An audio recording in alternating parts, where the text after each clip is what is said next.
अजीत अपने क्वार्टर में दाखिल होता है। उसके कदम थके हुए थे, लेकिन उसके इरादे मजबूत थे। उसने बैकपैक उठाया और जंगल में लगने वाले जरूरी सामान तैयार करने लगा।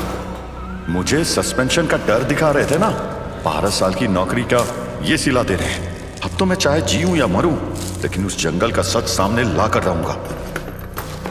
टॉर्च, खाना, एक धारदार चाकू, पानी के बोतल जैसे सामान रखता हुआ अजीत एक चीज और सोच रहा था। जंगल का यह सफर आसान नहीं होने वाला था। पैरानॉर्मल शक्तियों का सामना जो करना था, अगर सच को साबित करना है तो हर चीज के लिए तैयार रहना होगा।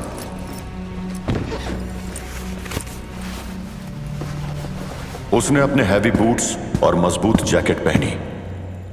जंगल के ठंडी और कठिन रातों के साथ साथ अदृश्य ताकतों के खिलाफ जो उसका इंतजार कर रही थी, इस बार उसने कुछ जरूरी सामान अपने शरीर पर भी बांध लिए थे। शायद कैंप पर यह मेरा आखिरी दिन होगा।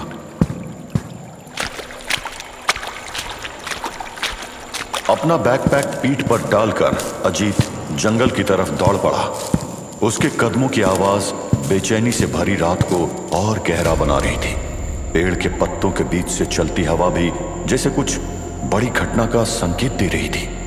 जंगल का रास्ता पहले से ज्यादा कठिन हो चुका था। पत्थर बिखरे हुए थे और वहां की मिट्टी कुछ धसी हुई नजर आ रही थी। यहां थोड़ा संभल के चलना होगा। शायद यहां से कोई बड़ा जानवर गया है या नीचे की जमीन कमजोर है। लेकिन तभी जमीन के नीचे कुछ हिलने लगा।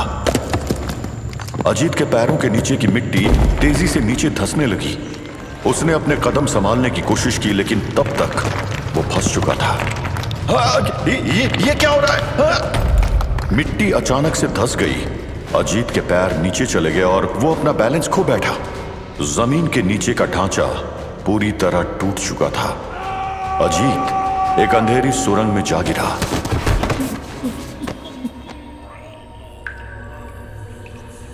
उसके आसपास घना अंधेरा था और हवा में एक अजीब सी सर्दी थी। ये कहां आ गया मैं? अजीत एक ऐसी जगह पर था जहां से लौटना शायद उसके हाथ में नहीं था। यहां रुककर मैं ज्यादा समय बर्बाद नहीं कर सकता। यहां से मैं अभी ऊपर नहीं जा सकता, लेकिन इस सुरंग में आगे तो बढ़ ही सकता हूं। अगर यहां से मिट्टी और धंसी तो यहां सांस लेना मुश्किल हो जाएगा। अजीत ने अपनी टॉर्च ऑन की और सावधानी के साथ आगे बढ़ने लगा। सुरंग के अंदर अपने चुने रास्ते पर कदम रखते ही डॉक्टर को लगा जैसे उसने किसी और ही दुनिया में प्रवेश कर लिया हो। जैसे ही उसकी नजर सामने पड़ी, उसको एक पुराना हॉस्पिटल दिखाई दिया। पर यह हॉस्पिटल असलियत और भ्रम का अजीब सा मेल था। दीवारें हल्की सी लहराती हुई जैसे पानी के अंदर घुल रही हो, और छत से बरसती हुई काली बूंदें जो जमीन पर गिरते ही हवा में घुल जाती। ये तो मेरी पुरानी वर्क प्लेस है। ये यहां नहीं हो सकती। मुझे क्या हो रहा है? वो क्लिनिक वैसा ही था जैसे डॉक्टर की यादों का हिस्सा था। उसकी पहली नौकरी, कालीन पर उसी पुराने रंग का दाग था और रिसेप्शनिस्ट का काउंटर, मगर हर चीज थोड़ी ब्लड थी, जैसे किसी बच्चे ने पुरानी फोटो को तोड़ मोड़ कर जोड़ा हो। और बीच में एक मनहूस सी शैडो थी, वो पहला पेशेंट जो कभी डॉक्टर के पास आया था। डॉक्टर, याद है तुमने हमारा इलाज करना चाहा, लेकिन हम सब खो गए। पेशेंट का चेहरा अब सामने था, लेकिन वो चेहरा बिल्कुल अलग लग रहा था। उसकी आंखों की जगह दो अंधेरी घूरने वाली खाइयां थी। वो धीरे धीरे डॉक्टर की तरफ बढ़ रहा था। उसका रूप जैसे टुकड़ों में बट गया था। नहीं, तुम बच गए थे। तुम्हें तो मैंने जिंदा रखा था। डॉक्टर के साथ एक ठंडी हवा का झोंका गुजरा, लेकिन इस बार उस हवा में एक तेज केमिकल की बू थी, जैसे पुराने मरघट की हवा हो। डॉक्टर के चारों तरफ अब दीवारें धीरे धीरे छोटी हो रही थी। वो आदमी जो पेशेंट था, उसका चेहरा धीरे से टूटने लगा, जैसे मिट्टी का बना एक पुतला हो जिसमें से पानी टपक रहा हो। चेहरे के टुकड़े हवा में घूमते रहे और फिर जमीन पर टपक कर हवा बन गए। इन सबको पहचानता है? इस भीड़ में कुछ चेहरे तो जाने पहचाने लग रहे होंगे। ये सभी मेरे पेशेंट रहे हैं जब से मैं मेडिकल कॉलेज में था, तब से लेकर अब तक। लेकिन इन सब में एक बात और खास है, इनको तू बचा नहीं पाया, या तूने इन्हें मरने दिया, मार दिया? नहीं, मैंने हजारों लाखों लोगों को देखा है, ठीक किया है, और कुछ पेशेंट्स तो दूसरी वजहों से मरे थे, और एक डॉक्टर सबको नहीं बचा सकता। अपने मृत पेशेंट्स को देखकर डॉक्टर के हाथ कांपने लगे थे।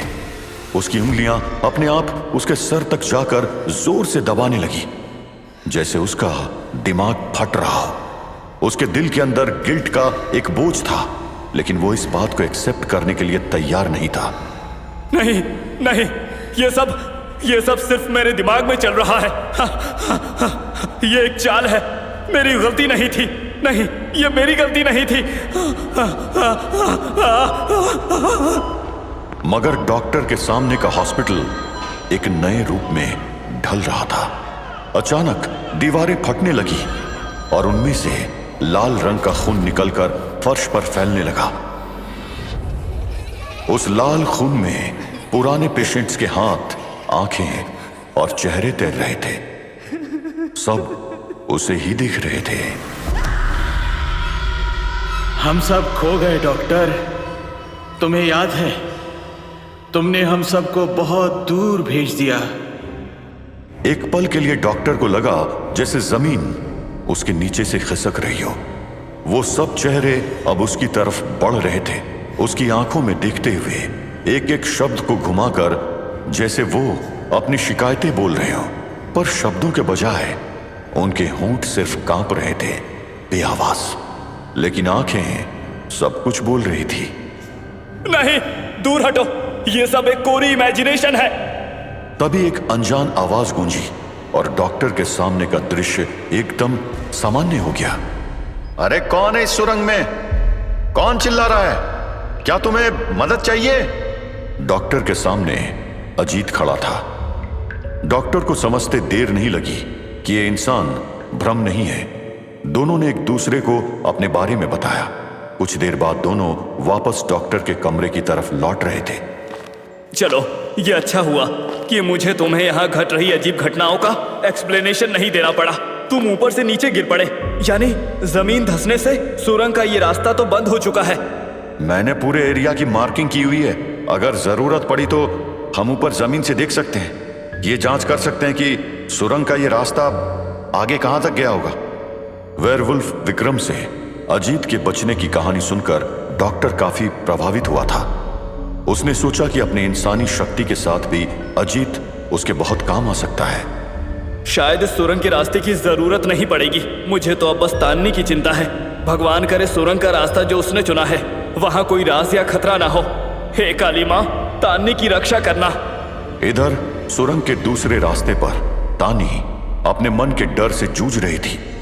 उसके बचपन की दोस्त रिया एक बार फिर उसके सामने खड़ी थी, लेकिन साथ ही एक अनजान आवाज उसे गाइड कर रही थी। तानी समझ नहीं पा रही थी कि ये भी उसका इल्यूजन है या वाकई कोई मददगार। देख तानी, अब तू फिर वही है।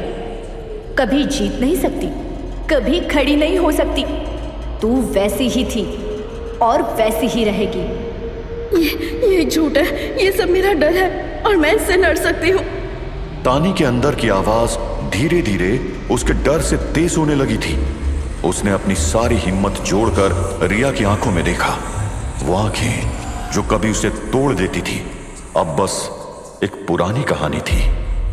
बस रिया, तुम अब मुझ पर काबू नहीं कर सकती।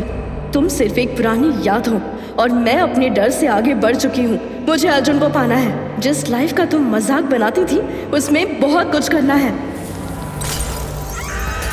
जैसे ही तानी ने अपने अंदर के डर का सामना किया, रिया का रूप धीरे धीरे धुंधला होने लगा। अचानक एक विशाल साए ने रिया को जकड़ लिया और उसे अपने साथ खींचने लगा। रिया उसे संघर्ष कर रही थी, लेकिन उस साय ने आसानी से उसे हरा दिया।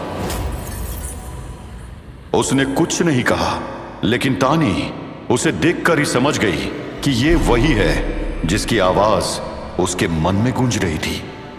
क्या नाम है तुम्हारा? वो साया हल्की सी मुस्कुराहट के साथ गायब हो गया। तानी वहीं खड़ी थी, लेकिन अब वो पहले वाली तानी नहीं थी।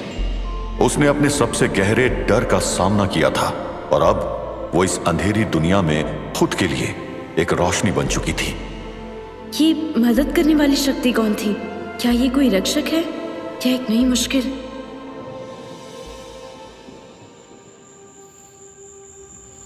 शकुनी ने जंगल में पारलौकिक शक्तियों का संतुलन बिगाड़ दिया था। उसके हवन से जंगल और आसपास मौजूद कुछ आम इंसानों से ताकतवर एंटिटीज की शक्तियां बढ़ गई थी।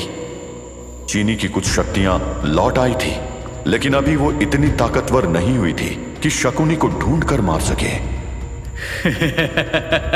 चीनी, विक्रम, भेड़िए, तानी, ऐसे कुछ और प्राणी मिल जाए तो एक एक करके सबकी शक्तियां चुराने में बड़ा मजा आएगा। मेरे हवन के बाद ऐसे खास प्राणी खुद कुछ हरकत करके मुझे अपने संकेत दे देंगे। इधर चीनी तेजी से बढ़ रही थी। अचानक मिट्टी धसी और वो एक सुरंग में समा गई।